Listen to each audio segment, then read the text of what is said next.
మిత్రులారా, కుటుంబ సభ్యులారా, ప్రజాపాలన దినోత్సవ సందర్భంగా ఇక్కడికి వచ్చిన హన్మకొండ జిల్లా ప్రజలకు, ప్రజాప్రతినిధులకు, అధికారులకు, ఉద్యమకారులకు, పాత్రికేయులకు నా హృదయపూర్వక నమస్కారం.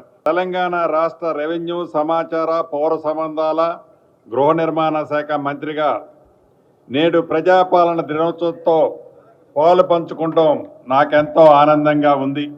సెప్టెంబర్ 17, 1948 నాడు తెలంగాణ ప్రజల నిజాం రాజరిక వ్యవస్థను కూలదోసి ప్రజాస్వామ్య ప్రస్తావనకి నాంది పలికారు.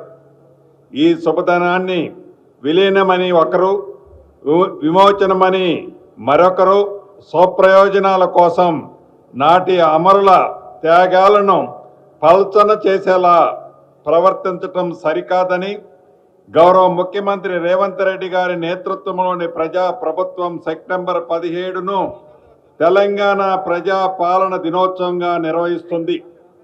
ఈ ఉత్సవాన్ని ఈరోజు రాష్ట్ర వ్యాప్తంగా అత్యంత వైభవంగా నిర్వహిస్తున్నాం.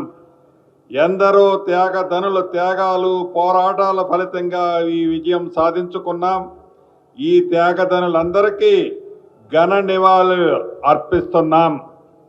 భారతదేశానికి స్వతంత్రం వచ్చి భారత్ పాక్ విభజన జరిగిన తర్వాత దేశంలో అప్పటి వరకు బ్రిటిష్ పాలన వారి సహకారంతో స్వతంత్రంగా వ్యవహరించిన చాలా సంస్థానాల్లో కొన్ని భారతదేశంలో, మరికొన్ని పాకిస్తాన్లో విలీనమయ్యాయి. దేనిలో విలీనం కాకుండా రజాకార్ల అండతో స్వతంత్రంగా ఉండాలనుకున్నది నిజాం పాలనలో ఉన్న హైదరాబాద్ రాష్ట్రం. తెలుగు వారు ఎక్కువగా ఉండే తెలంగాణ ప్రాంతం కూడా ఈ రాజ్యంలో ప్రధాన భాగంగా ఉండేది. రజాకారులను నిషేధించాలని కోరుతూ అప్పటి ప్రధాని జవహర్లాల్ నెహ్రూ గారు సెప్టెంబర్ 7న నిజాంకు అల్టిమేటం పంపారు.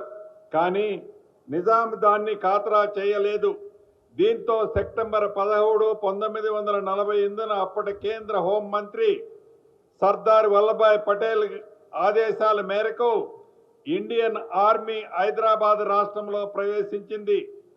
దాని దాటికి తట్టుకోలేక నిజాం లొంగిపోవడంతో సెప్టెంబర్ 17, 1948న హైదరాబాద్ రాజ్యం భారతదేశంలో విలీనమైంది.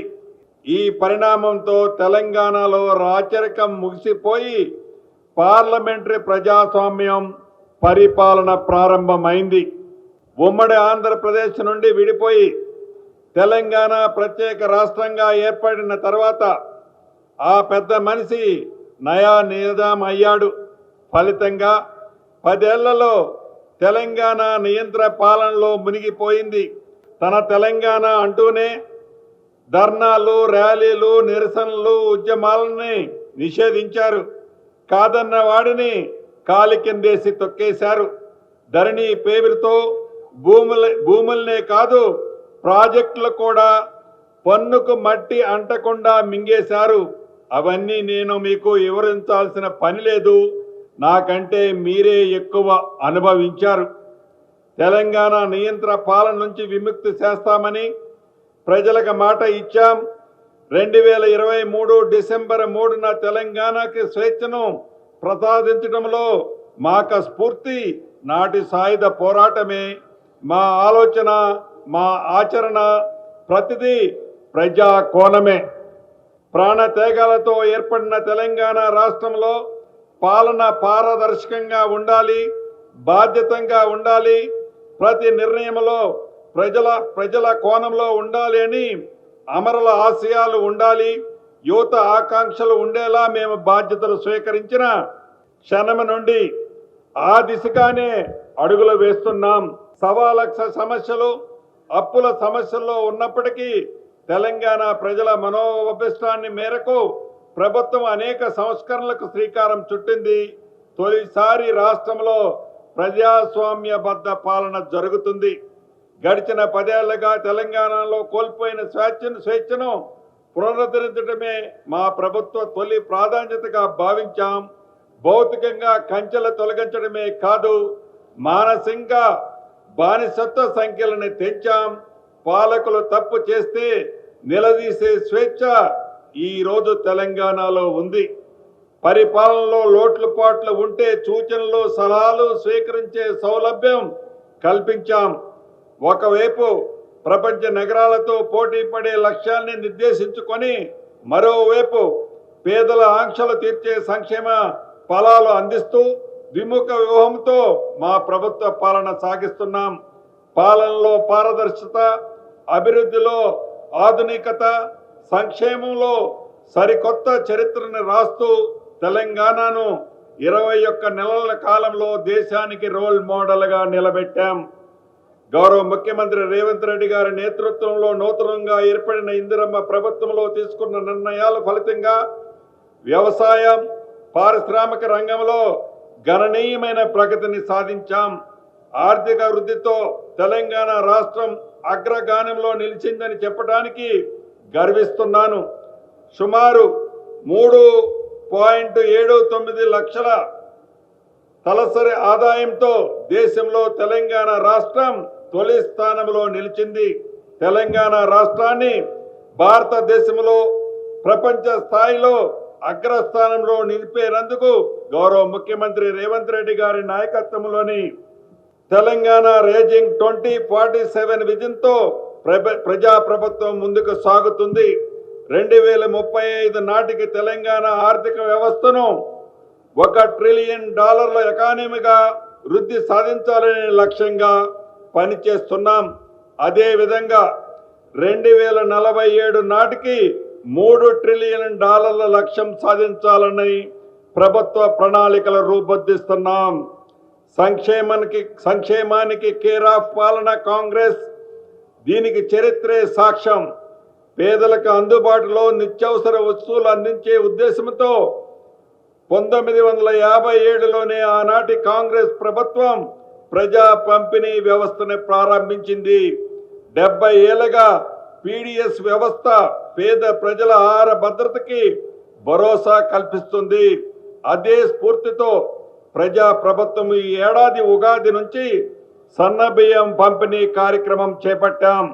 ప్రతి నెల 3,25,00,000 మంది పేదవాళ్లకు 17,000 రేషన్ షాపుల ద్వారా 2 లక్షల మెట్రిక్ టన్నుల సన్న బియ్యం ఉచితంగా పంపిణీ చేసి పేదల ఆకలి తీరుస్తున్న ప్రభుత్వం మన ప్రభుత్వం. రేషన్ కార్డులు ప్రజల ఆత్మ గౌరవానికి ప్రతీక, ఒక భరోసా.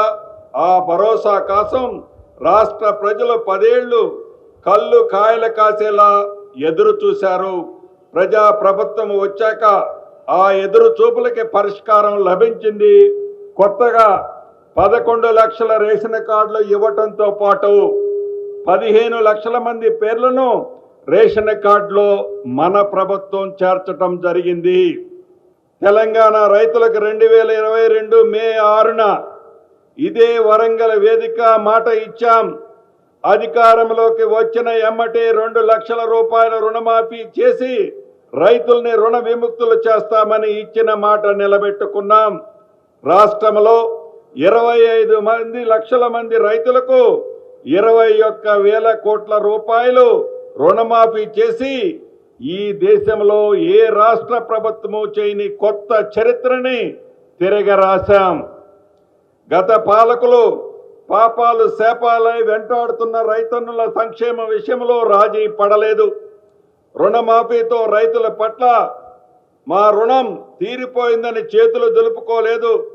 ఇందిరమ్మ రైతు భరోసా కింద ఎకరానికి 12,000 రూపాయల పెట్టుబడి సహాయం పరిమితి లేకుండా ప్రతి రైతుకి మన ప్రభుత్వం అందించింది. 9 రోజుల్లో 9,000 కోట్ల రూపాయల రైతుల ఖాతాలో జమ చేశాం. రాష్ట్రంలో 70 లక్షల మంది పైగా రైతులకి ఈ సాయం అందించాం. రైతులకు రుణమాఫీ, పెట్టుబడి సాయమే కాదు, పండించిన పంటను మద్దతు ధరకు కొనుగోలు చేస్తూ మేము ఉన్నామని భరోసా ఇస్తున్నాం. వరి ధాన్యానికి కనీస మద్దతు ధరతో పాటు సన్న వడ్లకు క్వింటాలకు 500 రూపాయల బోనస్ ఇస్తున్నాం. దీనివల్ల రైతులకు అదనముగా ఆదాయం లభించడమే కాకుండా రాష్ట్రంలో సన్న ధాన్యం దిగుబడి మరింత పెరిగే విధంగా చర్యలు చేపట్టాం. ఈ ఏడాది వానాకాలము మరియు యాసంగి సీజన్లో 8,000 కొనుగోలు కేంద్రాల ద్వారా కనీస మద్దతు ధరకు 28,000 కోట్ల రూపాయలు విలువ చేసే 1,22,00,000 మెట్రిక్ టన్నుల ధాన్యాన్ని కొనుగోలు చేశాం. ధాన్యం కొనుగోలు చేసిన 48 గంటల్లో రైతుల ఖాతాల్లో నగదుని జమ చేయడం జరుగుతుంది. రైతు 2 సీజన్లో కనీసి 2,90,00,000 మెట్రిక్ టన్నుల ధాన్యాన్ని పండించిన తెలంగాణ రాష్ట్రంలో దేశంలో మొదటి స్థానం నిలిచింది. వ్యవసాయానికి ఉచిత విద్యుత్తులో భాగంగా 29 లక్షల పంపు సెట్లకు ఉచిత విద్యుత్తు అందిస్తున్నాం. మా ప్రభుత్వం ఏర్పడిన తర్వాత రాష్ట్ర వ్యవసాయ చరిత్రని తిరగరాసి దేశ చరిత్రలోనే కని విని ఎరగని రీతిలో 21 నెలల్లో అన్నదాతల సంక్షేమానికి 1,13,000 కోట్ల రూపాయలు ఖర్చు చేసిన ప్రభుత్వం మన ప్రజా ప్రభుత్వం. తెలంగాణలో చివరి ఆయకట్టు వరకు సాగునీరు ఇచ్చే ప్రణాళికతో పెండింగ్ ప్రాజెక్టులకు లక్ష్యాలుగా నిర్దేశించుకొని పూర్తి చేస్తున్నాం. 10 ఏళ్ల పాటు ఈ రాష్ట్రాన్ని పాలించి గత పాలకులు అద్భుతాలు చేశామని, ఎన్నో ప్రాజెక్టులు నిర్మించామని గొప్పలు చెప్పుకున్నారు. కానీ వాస్తవానికి రీడిజైన్ పేరుతో ఆర్థిక దోపిడీకి పాల్పడ్డారు గత ప్రభుత్వంలో పరిపాలకులు. దీనికి చక్కటి ఉదాహరణ ఈ జిల్లాకి పక్కనే ఉన్న కాళేశ్వరం ప్రాజెక్టు పరిస్థితి ఏమైందో ఈ వరంగల్ వాస్తవాలకు బాగా తెలుసు.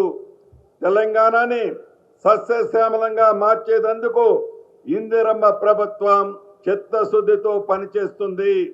ఈ ప్రాంతానికి ప్రధానంగా తాగునీరు అందించే దేవాదుల ప్రాజెక్టుని గత ప్రభుత్వం నిర్లక్ష్యం చేసింది. ఈ ఇందిరమ్మ ప్రభుత్వం 2026 డిసెంబర్లోగా పూర్తి చేయాలని లక్ష్యంతో ముందుకు నడుస్తుంది. 10 ఏళ్ల తర్వాత పేదల సొంతింటి కలను మళ్లీ రెక్కల తొడిగించాం.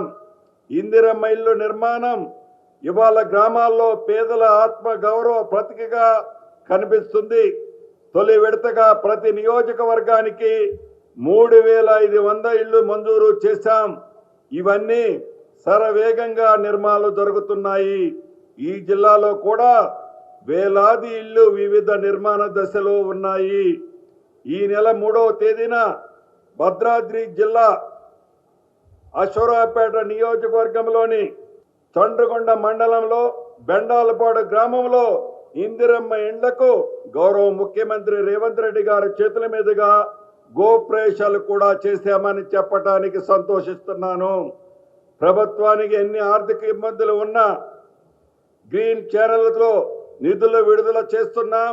ఇండ్లు నిర్మాణ పురోగతిని ప్రతి సోమవారం లబ్ధిదారుల ఖాతాలో నిధులు జమ చేస్తున్నాం.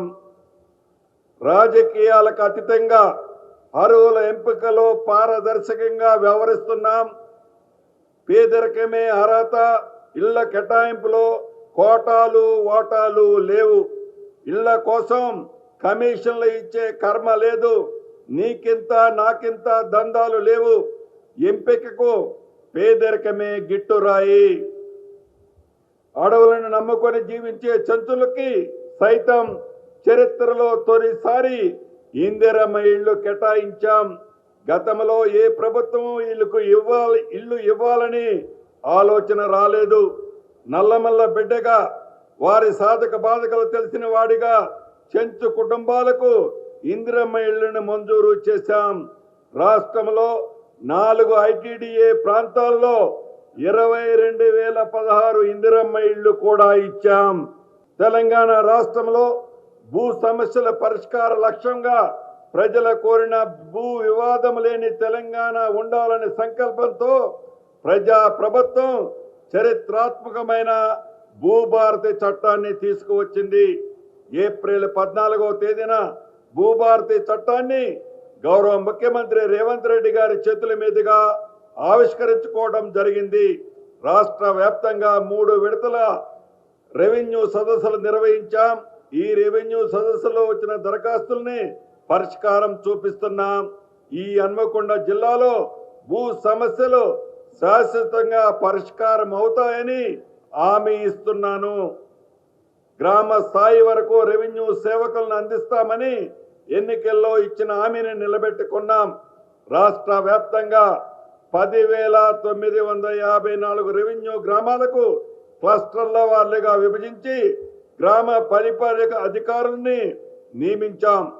గౌరవ ముఖ్యమంత్రి రేవంత్ రెడ్డి గారి చేతుల మీదుగా ఇదే నెల 5వ తేదీ నియామక పత్రాలను కూడా అందజేయటం జరిగిందని చెప్పటానికి సంతోషిస్తున్నాను. అంతేకాక దాదాపు 9 లక్షల సాదా బైనామాల విషయంలో కోర్టులో స్టే ఉంటే ప్రభుత్వం చొరవ తీసుకొని ఈ స్టేని కూడా ఈ మధ్యనే డ్రాప్ అయ్యే విధంగా ప్రభుత్వం చొరవ చూపిందని చెప్పడానికి సంతోషిస్తున్నాను. రాష్ట్రంలో భూములకు సంబంధించిన అనేక పంచాయతీలకు శాశ్వతంగా పరిష్కారం చూపాలనే లక్ష్యంతో రాష్ట్ర ప్రభుత్వం ప్రతిష్టాత్మకంగా తీసుకువచ్చిన భూభారతి చట్టంలో రిజిస్ట్రేషన్ ప్రక్రియకు భూమి సర్వే మ్యాప్ని జతపరచడం తప్పనిసరి చేసిన నేపథ్యంలో సర్వే విభాగం పాత్ర మరింత క్రియాశీలకం కానుంది. భూభారతి చట్టంలో పేర్కొన్న విధంగా ప్రభుత్వం లక్ష్యం నెరవేరాలంటే ఇప్పుడున్న సర్వేయర్లకు అదనంగా మరికొంతమంది సర్వేయర్లు అవసరం ఉంది. దీనిని దృష్టిలో పెట్టుకొని మొదటి దశలో 6,000 మంది లైసెన్స్డ్ సర్వేయర్ని తీసుకోవటం, మరొక వైపు సర్వే విభాగంలో ఖాళీగా ఉన్న సర్వేయర్ పోస్టులని భర్తీ చేయటం, ఇంకొక వైపు భూముల సర్వేకి అవసరమయ్యే అత్యాధునిక పరికరాలని అందుబాటు తీసుకురావటం చర్యలు ఇప్పటికే చేపట్టాం. దీనివల్ల ఈ జిల్లాలో కూడా భూ సమస్యల మార్గం సుగమం కానుంది. ప్రజలకు ఉత్తమ సేవలు అందించడానికి రెవెన్యూ శాఖ భాగమైన స్టాంప్స్ అండ్ రిజిస్ట్రేషన్ శాఖలో విప్లవాత్మకమైన సంస్కరణలు చేపట్టాం. ప్రజల సమయాన్ని ఆదా చేసే విధంగా పారదర్శకంగా అవినీతి రహితంగా సేవలు అందించేలా రాష్ట్రంలో అన్ని సబ్ రిజిస్ట్రార్ కార్యంలో స్లాట్ బుకింగ్ విధానాన్ని తీసుకురావటం జరిగింది. మరింత సమర్థవంతమైన సేవలు అందించడానికి వీలుగా సబ్ రిజిస్ట్రార్ కార్యాలయాల్లో పునర్వ్యవస్థీకరించు అధునాతనిక సౌకర్యాలతో మొదటి విడతలో హైదరాబాద్ ఔటర్ రింగ్ రోడ్డు పరిధిలో ఇంటిగ్రేటెడ్ సబ్ రిజిస్ట్రార్ కార్యాలయాన్ని నిర్మించే క్రమంలో మొన్ననే శంకుస్థాపన కూడా చేసుకున్నాం. నిజాం కాలం నుంచి నక్షాల లేని 413 గ్రామాలని గత ప్రభుత్వం 10 సంవత్సరాల్లో పట్టించుకోలేదు. దశాబ్దాల నాటి ఈ సమస్యకు పరిష్కారం చూపాలన్న లక్ష్యంతో ప్రతిష్టాత్మకంగా 5 గ్రామాల్లో విజయవంతంగా సర్వే నిర్వహించాం. త్వరలో మిగిలిన గ్రామాల్లో కూడా సర్వే ప్రారంభించబోతున్నాం. తెలంగాణ సమాజానికి పునాది మహిళలే. అందుకే 1,00,00,000 మంది ఆడబిడ్డల్ని కోటేశ్వరులుగా చేయాలని ఉక్కు సంకల్పంతో ప్రజాప్రభుత్వం ముందుకు వెళ్తుంది. మహిళల ఆర్థిక స్వలంబనకు ఇందిరా మహిళా శక్తి మిషన్ పాలసీని ఆవిష్కరించుకున్నాం. గత 10 ఏళ్ల కాలంలో మహిళలకు వడ్డీ లేని రుణాల పథకం పూర్తిగా నిర్వీర్యమైంది.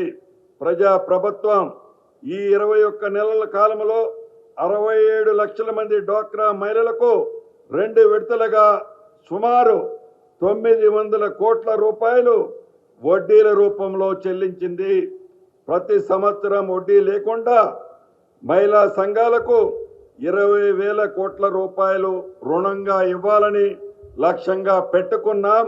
మొదటి సంవత్సరంలో 21,500 కోట్లు వడ్డీ లేని రుణాలను నా ఆడబిడ్డలకు ఇచ్చాం. 500 రూపాయలకే వంట గ్యాస్ సరఫరా, 200 యూనిట్ల ఉచిత విద్యుత్ సరఫరా, ఇందిరమ్మ ఇళ్ల పథకంతో పాటు పెట్రోల్ బంకుల నిర్వహణ, సంపన్నులతో సమానంగా తెలంగాణ మహిళలతో విద్యుత్ ప్లాంట్లు కూడా ఏర్పాటు చేయాలని ప్రభుత్వం నిర్ణయించింది.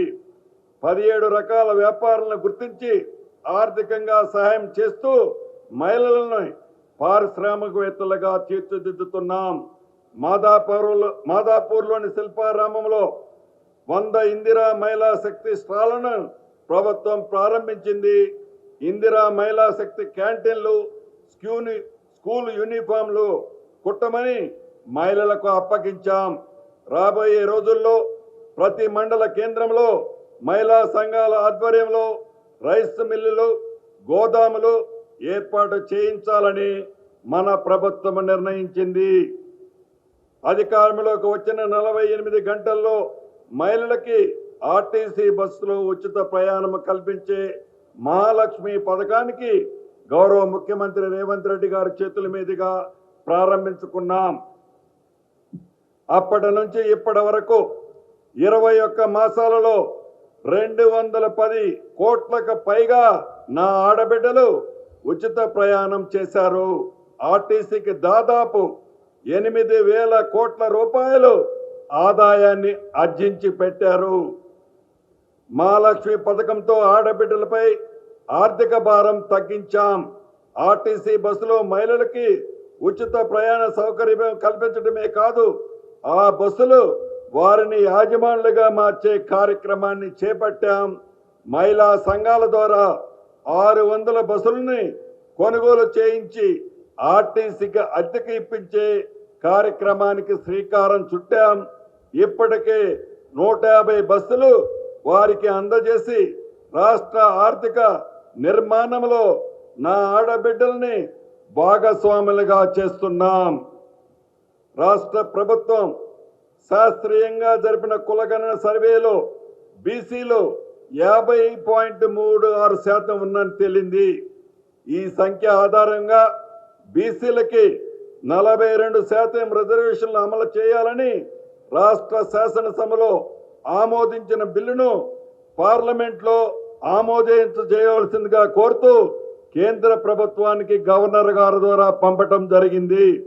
అలాగే స్థానిక సంస్థల్లో బీసీలకు 42% కల్పించాలని సంకల్పంతో ఆర్డినెన్స్ ను రాష్ట్ర కేబినెట్ ఆమోదించి గవర్నర్ గారి ఆమోదానికి పంపటం జరిగింది.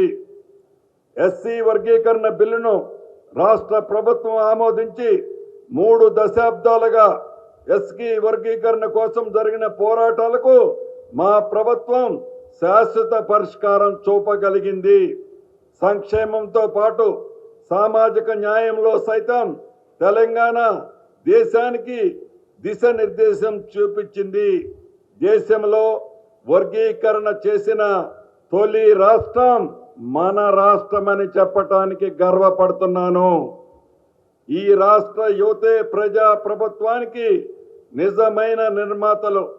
మన ఇందిరమ్మ ప్రభుత్వం వారి భవిష్యత్తుకి గ్యారంటీ ఇస్తూ యువత ఉపాధి, ఉద్యోగ అవకాశాల కల్పనే లక్ష్యంగా పనిచేస్తుంది. దశాబ్ద కాలంలో ఉద్యోగాల కోసం ఎదురుచూస్తున్న తెలంగాణ నిరుద్యోగ కళలను సాకారం చేశాం. 21 మాసాల కాలంలో 60,000 మందికి పైగా ఉద్యోగ నియామక పత్రాలు మన ప్రభుత్వంలో ఇచ్చాం. పారిశ్రామిక విధానాలకు మరింత మెరుగుపరుచుకుంటూ తెలంగాణను పెట్టుబడులకు నిలయంగా మార్చాలనే లక్ష్యంతో ప్రభుత్వం ముందుకు వెళ్తుంది. ఇప్పటికే లక్షల కోట్ల రూపాయల పెట్టుబడుల్ని సాధించుకోగలిగాం. ప్రైవేటు రంగంలో లక్షలాది ఉద్యోగాలు సృష్టించగలిగాం. తెలంగాణలో సూక్ష్మ, చిన్న, మధ్యతరహా పరిశ్రమల సమస్యలను పరిష్కరించేందుకు రూపొందించిన ఎంఎస్ఎంఈ పాలసీ 2024 మేరకు రానున్న 5 ఏళ్లలో సుమారు 4,000 కోట్ల రూపాయలు ఖర్చు చేసి పరిశ్రమలు స్థాపించబోతున్నాం. దీని ద్వారా ప్రైవేటు రంగంలో ఉపాధి అవకాశాలు మెరుగుపడతాయి.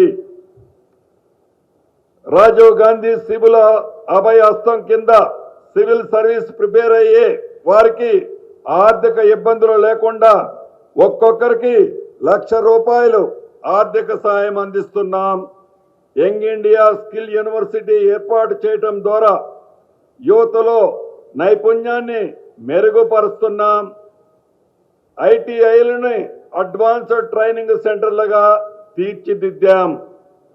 ఎస్సీ, ఎస్టీ, బీసీ, మైనార్టీ విద్యార్థులంతా కుల మతాలకు అతీతంగా ఒకే ప్రాంగణంలో కలిసిమెలిసి చదువుకునే విధంగా సకల సౌకర్యాలతో 25 ఎకరాల సువిశాల విస్తీర్ణంలో 15,600 కోట్ల రూపాయల వ్యయంతో యంగ్ ఇండియా ఇంటిగ్రేటెడ్ గురుకుల స్కూళ్లు ఏర్పాటుకు శ్రీకారం చుట్టాం. విధి నిర్వహణలో కాలం గడుపుతూ పిల్లల చదువులపై ప్రత్యేక దృష్టి సారించలేకపోతున్న పోలీసు సోదరుల పిల్లలకు మంచి విద్యా అవకాశాలు కల్పించాలనే లక్ష్యంతో హైదరాబాద్లో యంగ్ ఇండియా పోలీసు స్కూల్ని ఏర్పాటు చేశాం. రాష్ట్రంలో క్రీడలను ప్రోత్సహించేందుకు స్పోర్ట్స్ యూనివర్సిటీని కూడా ఏర్పాటు చేస్తున్నాం. గతంలో ఎన్నడూ లేని విధంగా విద్యా రంగానికి మా ప్రభుత్వం అత్యంత ప్రాధాన్యత ఇస్తుంది. ఉపాధ్యాయుల నియామకం, అమ్మ ఆదర్శ కమిటీల ద్వారా సమయానికి పుస్తకాలు, యూనిఫామ్లు పంపిణీ చేస్తున్నాం. పాఠశాలలు తెరవడానికి ముందే అవసరమైన వసతులను కల్పిస్తున్నాం. ప్రభుత్వ గురుకులాలు, వసతి గృహాల్లో దీర్ఘకాలికంగా అపరిష్కరంగా ఉన్న మెస్ ఛార్జీ సమస్యలను పరిష్కరించాం. విద్యార్థులకి పౌష్టికాహారం అందించాలనే లక్ష్యంతో గతంలో ఎన్నడూ లేనంత విధముగా డైట్ ఛార్జీలు 40%, కాస్మెటిక్ ఛార్జీలు 200% మన ప్రభుత్వం పెంచింది. ఆరోగ్యశ్రీ అంటేనే కాంగ్రెస్ బ్రాండ్ స్కీమ్. గత 10 సంవత్సరాల్లో మసకబారిన ఈ పథకానికి పూర్వ వైభవం తీసుకొచ్చాం. ప్రజా ప్రభుత్వం అధికారంలోకి వచ్చిన వెంటనే ఆరోగ్యశ్రీ పరిమితిని 5 లక్షల నుండి 10 లక్షల రూపాయలకి పెంచాం. రాష్ట్ర వ్యాప్తంగా 1402 ఆసుపత్రుల్లో ఆరోగ్యశ్రీ సేవలు అందుబాటులో ఉన్నాయి. ఇటీవలే 108 ఆసుపత్రులు ఆరోగ్యశ్రీ పరిధిలోకి చేర్చడం జరిగింది. ఇందిరమ్మ ప్రభుత్వం అధికారంలోకి వచ్చిన 2023 డిసెంబర్ నుంచి ఇప్పటి వరకు సుమారు 11 లక్షల మందికి చికిత్స మన ప్రభుత్వంలో అందించాం. ఈ 21 నెలల కాలంలో ఆసుపత్రులకు 1600 కోట్ల రూపాయలు ప్రభుత్వం చెల్లించింది. దేశంలో తొలిసారిగా రాష్ట్రంలోని అనాథ పిల్లలు ఏ విధమైన అనారోగ్యానికి గురైన కార్పొరేట్ ఆసుపత్రిలో 10 లక్షల రూపాయల వరకు ఉచితంగా వైద్య సేవలు పొందే అవకాశాన్ని మన ఇందిరమ్మ ప్రభుత్వం కల్పించింది. దీని ద్వారా ఈ జిల్లాలో కూడా ఎంతో మందికి అవకాశం లభించింది. హైదరాబాద్ నగరాన్ని అంతర్జాతీయ ప్రమాణాలతో అభివృద్ధి చేసేందుకు ప్రణాళిక సిద్ధమయ్యాయి. మెట్రో విస్తరణకు శ్రీకారం చుట్టాం. జిహెచ్ఎంసీలో కంటోన్మెంట్ విలీనం చేయాలన్న ప్రజల చిరకాల వాంఛని నెరవేర్చాం. ఫ్యూచర్ సిటీ పేరుతో 30,000 ఎకరాల్లో సరికొత్త నగర నిర్మాణానికి ప్రభుత్వం శ్రీకారం చుట్టింది. అభివృద్ధి ప్రణాళికలో రాష్ట్రాన్ని 3 జోన్లుగా విభజించాం. ఔటర్ రింగ్ రోడ్డు లోపల నగరాన్ని కోర్ అర్బన్ తెలంగాణగా, ఔటర్ రింగ్ రోడ్డు ప్రతిపాదిత రీజనల్ రింగ్ రోడ్డు మధ్య ప్రాంతాన్ని అర్బన్ తెలంగాణగా, రీజనల్ రింగ్ రోడ్డు ఆవల ప్రాంతాన్ని రూరల్ తెలంగాణగా నిర్ణయించాం. తెలంగాణ రాష్ట్రాన్ని ప్రపంచ వేదికపై ఆవిష్కరించడంలో విజయం సాధించాం. అమెరికా, దక్షిణ కొరియా, సింగపూర్, దావోస్, జపాన్ దేశాలలో పర్యటించి భారీగా పెట్టుబడులు సాధించాం. హైదరాబాద్ వేదికగా పలు గ్లోబల్ ఈవెంట్లు నిర్వహించాం. AI global summit, bio Asia సదస్సు, ప్రపంచ సుందరి పోటీలు విజయవంతంగా నిర్వహించాం. ఇక మన హన్మకొండ జిల్లాకు వస్తే, హన్మకొండ జిల్లా అభివృద్ధికి గౌరవ ముఖ్యమంత్రి రేవంత్ రెడ్డి గారి నేతృత్వంలోని మన ప్రజా ప్రభుత్వం అత్యంత ప్రాధాన్యత ఇస్తుంది. గత 10 ఏళ్ల కాలంలో ఈ ప్రాంత అభివృద్ధి హామీలకు కాగితాలకే పరిమితమైంది. మన ప్రభుత్వం మాటల్లో కాకుండా చేతల్లో చూపిస్తుంది. హైదరాబాద్, సికింద్రాబాద్ నగరాలు కలిసి ఉన్నట్లుగానే హన్మకొండ, వరంగల్ నగరాలు కూడా అలాగే కలిసి ఉన్నాయి. అధికారంలోకి వచ్చిన క్షణం నుండి ఈ ప్రాంతాల అభివృద్ధికి ప్రభుత్వం ప్రత్యేక దృష్టి సారించింది. ఇందుకు తగినట్లుగానే గతంలో ఎన్నడూ లేని విధంగా ఈ రెండింటిని సమన్వయం చేస్తూ దాదాపు 5,000 కోట్ల రూపాయలతో అభివృద్ధి పనులకు శ్రీకారం చుట్టాం. 2057 జనాభాని దృష్టిలో పెట్టుకొని 4,100 కోట్ల రూపాయలతో అండర్ గ్రౌండ్ డ్రైనేజీ పనులు ప్రారంభించుకున్నాం. 2040 వరకు జనాభా పెరుగుదలకు అనుగుణంగా భవిష్యత్ అవసరాలకు సరిపోయేలా మాస్టర్ ప్లాన్ కూడా ఆమోదించుకున్నాం. చరిత్రాత్మక భద్రకాళి దేవాలయ ఆధునీకరణతో భాగంగా చేపట్టిన మాడు వీధుల నిర్మాణ పనులు చివరి దశలో ఉన్నాయని చెప్పడానికి సంతోషిస్తున్నాను. అలాగే ప్రాచీన కాలం నాటి హన్మకొండ కలెక్టరేట్ బంగ్లాని ఆధునీకరించుకున్నాం. జాతీయ రహదారుల విస్తరణలో భాగంగా గన్నపూర్ నుండి ఐనవోలు, ఓయ, కూనూరు, గర్నేపల్లి వరకు రోడ్డు వెడల్పు పనులు, బంగ్లాపూర్ నుండి ధర్మవరం రోడ్డు 13 కిలోమీటర్ల వరకు రోడ్డు విస్తరణ పనులు కూడా ఇప్పటికే పూర్తి చేసుకోబోతున్నామని చెప్పడానికి సంతోషిస్తున్నాను. జిల్లాలో భీమదేవరపల్లి మండలం వంగర గ్రామంలో 7 కోట్ల రూపాయల నిధితో మాజీ ప్రధానమంత్రి స్వర్గీయ పివి నరసింహారావు గారి విజ్ఞాన వేదిక అభివృద్ధి పనులు చివరి దశలో ఉన్నాయని చెప్పడానికి సంతోషిస్తున్నాను. పరకాలలో 35 కోట్ల రూపాయల అంచనా వ్యయంతో చేపట్టిన 100 పడకల ఆసుపత్రి నిర్మాణ పనులు చురుగ్గా సాగుతున్నాయి. జిల్లాలో 2 ఇంటిగ్రేటెడ్ రెసిడెన్షియల్ పాఠశాలలు మంజూరు చేయటమే కాదు, అతి కొద్ది రోజుల్లో పనులు కూడా ప్రారంభించుకోబోతున్నాం. క్రీడా పాఠశాలలు మరియు సెంటర్ ఆఫ్ ఎక్సలెన్సీ హన్మకొండ జిల్లాల్లో ఏర్పాటుకు ప్రభుత్వం ప్రతిపాదనలు ఇప్పటికే సిద్ధమయ్యాయి. తాత్కాలికంగా జవహర్లాల్ నెహ్రూ స్టేడియంలో స్పోర్ట్స్ స్కూళ్లు ప్రారంభోత్సవానికి సిద్ధం చేయడం జరిగిందని చెప్తున్నాను. గత ప్రభుత్వం హన్మకొండలో కాళోజీ కళాక్షేత్రం శంకుస్థాపన చేసి గాలికి వదిలేసింది. మన ప్రభుత్వం అధికారంలోకి రాగానే కళాక్షేత్రం పనుల్ని యుద్ధ ప్రాతిపదికన పూర్తి చేసి గౌరవ ముఖ్యమంత్రి రేవంత్ రెడ్డి గారి చేతుల మీదుగా ప్రారంభించుకోవడం కూడా జరిగింది. అది మీ అందరికీ తెలిసిందే. ఆరోగ్యశ్రీ ద్వారా వేలాది మంది పేదలకు ఉచిత వైద్య చికిత్సలు పొందించగలిగాం. హన్మకొండ జిల్లాలో మహాలక్ష్మి పథకం కింద కోట్లాది మంది మహిళలకు ఉచిత బస్సు సౌకర్యాన్ని, గృహలక్ష్మి పథకం ద్వారా వేలాది మంది మహిళలకు ఉచిత సిలిండర్ పథకాన్ని, గృహజ్యోతి పథకం కింద లక్షలాది మందిగా కుటుంబాలకు ఉచితంగా 200 యూనిట్ల వరకు విద్యుత్తుని ఉపయోగించుకుంటుందని చెప్పడానికి సంతోషిస్తున్నాను. అమ్మ ఆదర్శ పాఠశాలల పథకం ద్వారా జిల్లాలో 435 ప్రభుత్వ పాఠశాలల్లో మౌలిక వసతుల అభివృద్ధి పనుల్ని చేపట్టడం జరిగింది. వేలాది మందికి కొత్త రేషన్ కార్డులు జారీ చేయడంతో పాటు వేలాది మంది కుటుంబ సభ్యుల పేర్లని అదనంగా రేషన్ కార్డులో చేర్చడం జరిగింది.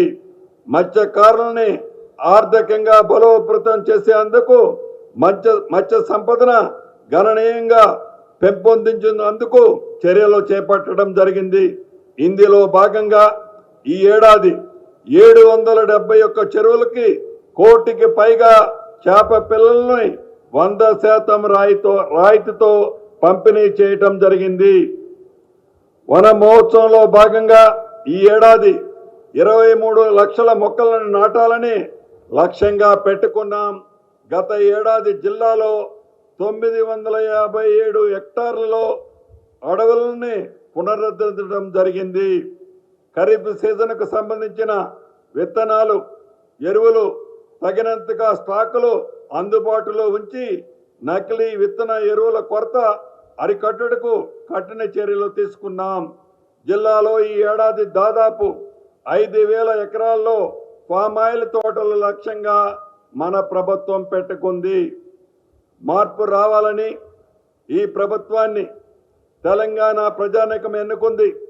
వారి ఆశలు, ఆకాంక్షలు అనుగుణంగా కులాలు, మతాలు, ప్రాంతాలకు అతీతంగా ఎలాంటి భేషజాలకు పోకుండా గౌరవ ముఖ్యమంత్రి రేవంత్ రెడ్డి గారి నాయకత్వంలోని మన ఈ ప్రభుత్వం సమర్థవంతంగా పనిచేస్తుంది.